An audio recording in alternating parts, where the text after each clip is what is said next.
आपके अपने YouTube channel Amisha Kaushik पर आप सभी का फिर से स्वागत है एक नई वीडियो में। और जो हमारी आज की वीडियो है वो है कॉमन रिक्रूटमेंट एग्जामिनेशन, जो कि आपका एम्स और जो भी अदर सेंट्रल गवर्नमेंट इंस्टीट्यूट्स हैं या बॉडीज़ हैं वो कंडक्ट करवा रही हैं। तो वीडियो को शुरू करते हैं। जो आपके फॉर्म है वो 7 जनवरी से शुरू हो चुके हैं फिल होने। 31 जनवरी आपकी लास्ट डेट रहने वाली है। आपका जो फॉर्म है वो एक्सेप्ट हुआ है या नहीं है उसका स्टेटस आप 11 फरवरी को चेक कर सकते हो। उसके बाद अगर आपको कोई भी अपने एप्लीकेशन में करेक्शन करनी है तो 12 फरवरी से 14 फरवरी तक आप चेक कर सकते हो। Date of issue of admit card की जो आपकी डेट है as per scheme of examination आ जाएगी। कभी कभी किसी किसी एग्ज़ाम में 4 दिन पहले आती है, किसी में 1 वीक पहले आती है। स्किल टेस्ट है वो भी नोटिफाइड आपको बता दिया जाएगा। जो आपकी एग्ज़ाम की डेट है वो 26 फरवरी से 28 फरवरी रहेगी। ये सभी आपके जितने भी ऑल इंडिया एम्स हैं उन सब में वैकेंसी निकली हुई है, तो उनका एड्रेस और उनकी वेबसाइट दी हुई है आपको। उसके बाद है आपका एप्लीकेशन प्रोसेस, जो कि आपका कॉमन रिक्रूटमेंट एग्जामिनेशन के लिए हो रहा है। और जो पोस्ट है वो आपकी ग्रुप सी और ग्रुप बी की पोस्ट है। आपको ऑनलाइन मोड से अपना फॉर्म को फिल करना है। ये आपकी एज रिलैक्सेशन है। SC ST की 5 साल, OBC 3 साल, PWD 10 साल। इस तरह से आपको सारी बताई हुई है। देखिए ग्रुप सी के लिए यहाँ पे मेंशन है candidate who had ordinarily been domicile in state of Jammu Kashmir unreserved और जर्नल में 5 साल, OBC 8, SC ST 10 साल। जो आपका ये वाला पोर्शन है ये जम्मू कश्मीर वालों के लिए ही है, तो आप यहाँ से अपना चेक कीजिए एज रिलैक्सेशन। जो आपकी फ़ीस है आपकी जनरल OBC कैंडिडेट की 3,000 रुपये हैं। SC ST कैंडिडेट और EWS कैंडिडेट के आपके 2,400 रुपये हैं। और जो पर्सन डिसेबल हैं उनके कोई भी फ़ीस यहाँ पे चार्ज नहीं होगी। आप जो ऑनलाइन पेमेंट है वो डेबिट कार्ड, क्रेडिट कार्ड और नेट बैंकिंग के थ्रू कर सकते हैं। एक बार अगर आपने फ़ीस डिपॉजिट कर दी है तो वो रिफ़ंड नहीं होगी।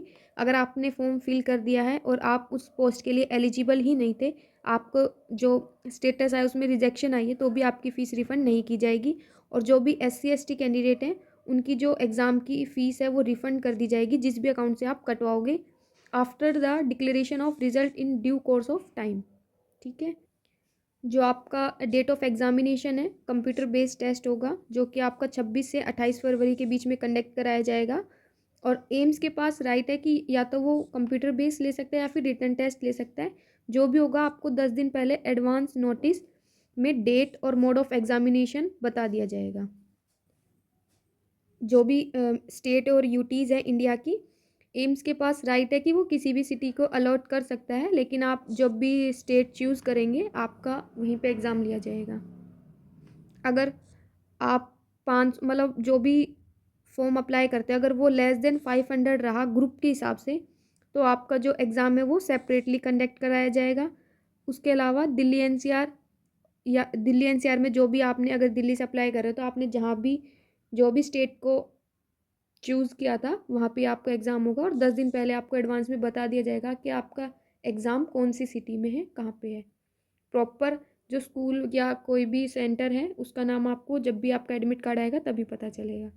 जो आपका पैटर्न है, आपका कंप्यूटर बेस्ड टेस्ट होगा, उसमें आपके 90 मिनट्स के जो आपका ड्यूरेशन रहेगा। आपके 100 MCQ आएंगे 400 मार्क्स की, यानी कि एक क्वेश्चन आपका 4 नंबर का होगा। उसके बाद जो आपके 25 क्वेश्चंस होंगे 100 में से, वो तो general knowledge and aptitude knowledge of computer के होंगे। बाकी 75 MCQ जो भी आपने जिस भी पोस्ट के लिए अप्लाई किया है उससे रिलेटेड क्वेश्चन आएंगे। अगर आपने कलर के लिए अप्लाई किया है तो कलर के लिए, जूनियर असिस्टेंट के लिए या जिस भी चीज़ के लिए आप अप्लाई करते हो उसी के क्वेश्चन आएंगे। आपका जो क्वेश्चन पेपर है वो 5 सेक्शन में डिवाइड होगा। हर सेक्शन में 20 क्वेश्चन होंगे और उसके लिए आपको 18 मिनट दी जाएगी। और 18 मिनट बाद अगर आपका 20 क्वेश्चन हुए हैं चाहे ना हुए हो, वो सेशन अपने आप आउट हो जाएगा और सेकंड पार्ट उसका ओपन हो जाएगा। तो आपको 18 मिनट में ही 20 क्वेश्चन कंप्लीट करने हैं। और जैसे और एग्ज़ाम्स में होता है, मान लो CHS CGL है कि जैसे 20 क्वेश्चंस है तो आपको 20 मान लो आपको नहीं आ रहे 2-4 कंटिन्यू, तो आप बीच में 18 पे क्लिक कर लेते हो, 17 पे क्लिक कर लेते हो। तो इस पेपर में ऐसा नहीं होगा। जो आपकी स्क्रीन पे पेपर जो क्वेश्चन है आप सिर्फ उसको अटैम्प्ट कर सकते हो, उसके बाद आप नेक्स्ट करोगे। और 18 मिनट्स में कंप्लीट करना है। ना आप पीछे आ सकते हो ना आप आगे जा सकते हो। सेक्शंस में अगर आप जो भी ग्रुप्स है जिनके अंदर क्वालिफिकेशन 10th और 12th मांगी गई है उनमें लैंग्वेज इंग्लिश हिंदी दोनों आएगी। आप टेक्निकल डोमेन के लिए अप्लाई करो, मतलब आपकी जो क्वालिफिकेशन है अगर वो बैचलर या उससे हायर मांगी गई है तो भी आपका जो लैंग्वेज है वो सिर्फ इंग्लिश में रहेगी, हिंदी में नहीं आएगी। For all post where there is a combined examination for post having mix of both qualification as mention above, तो भी आपकी जो लैंग्वेज है इंग्लिश रहने वाली है।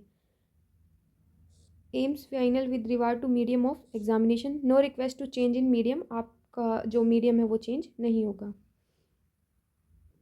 जो क्वालिफाइंग क्राइटेरिया है, एक क्वेश्चन आपका 4 नंबर का रहेगा, नेगेटिव मार्किंग आपकी 1/4 0.25 की रहेगी। PWD का जो क्वालिफाइंग मार्क्स है वो 30% है। जर्नल के लिए 40% है, जर्नल और EWS के लिए। OBC के लिए 35% है, SC ST के लिए 30% है। यहाँ पे आपको सब कुछ मेंशन किया गया है कि आपका क्या तो सिलेबस है, आपकी लैंग्वेज क्या है। जैसे कि यहाँ पे है असिस्टेंट डायटीशियन, तो जो भी आपका सिलेबस रहने वाला है, देखो यहाँ पे कहा भी है the syllabus will be in accordance with the level of education qualification and experience as mention in the qualification. जैसे फूड एंड न्यूट्रिशन डाइट्स, जो आपकी लैंग्वेज है इंग्लिश, और इसमें स्किल टेस्ट आपका नहीं होगा। डाटा एंट्री ऑपरेटर है grade A, junior administrative assistant, lower division clerk, senior administrative, upper division clerk. तो इसमें जो आपका जनरल मैथ और इंग्लिश टाइपिंग टेस्ट भी रहने वाला है, और जो आपका एग्ज़ाम है वो हिंदी इंग्लिश दोनों में आएगा। असिस्टेंट इंजीनियर सिविल और जूनियर इंजीनियर, तो आपकी सिविल इंजीनियरिंग होनी चाहिए, और आपका जो एग्ज़ाम है वो इंग्लिश में ही आएगा, आपका यहाँ पे स्किल टेस्ट नहीं है। तो इस तरह से आपको सभी ग्रुप के नेम, आपका सिलेबस और लैंग्वेज यहाँ पे मेंशन किया हुआ है, आप यहाँ से चेक कर सकते हो। मैं डिस्क्रिप्शन में आपको लिंक दे दूँगी, आप वहाँ से ये PDF डाउनलोड कर सकते हो, क्योंकि ये PDF 207 पेज की, अगर मैं सारी एक एक चीज़ बताने लगूँगी तो वीडियो बहुत लंबी हो जाएगी। जिन भी पोस्ट के लिए स्किल टेस्ट एप्लीकेबल है उन लोगों को रिटन एग्ज़ाम क्लियर करने के बाद स्किल टेस्ट के लिए भी बुलाया जाएगा, वो क्वालिफाइंग नेचर का है। यहाँ पे आपको बता रखा है कि जिस भी पोस्ट के लिए आप अप्लाई करते हो तो कौन से इंस्टीट्यूट में, मतलब कहाँ कहाँ आपकी वैकेंसी रहेगी। जैसे अगर यहाँ पे मान लो एम्स न्यू दिल्ली का नेम नहीं होता तो इसका मतलब यहाँ पे ये वैकेंसी नहीं है। जो जो नाम दे रखा है वहाँ पे बता रखा है, पे लेवल आपका इसमें बता रखा है, एज लिमिट क्या होनी चाहिए और आपकी क्वालिफिकेशंस क्या क्या मांगी हुई है, तो यहाँ पे सब आपको मेंशन किया हुआ है।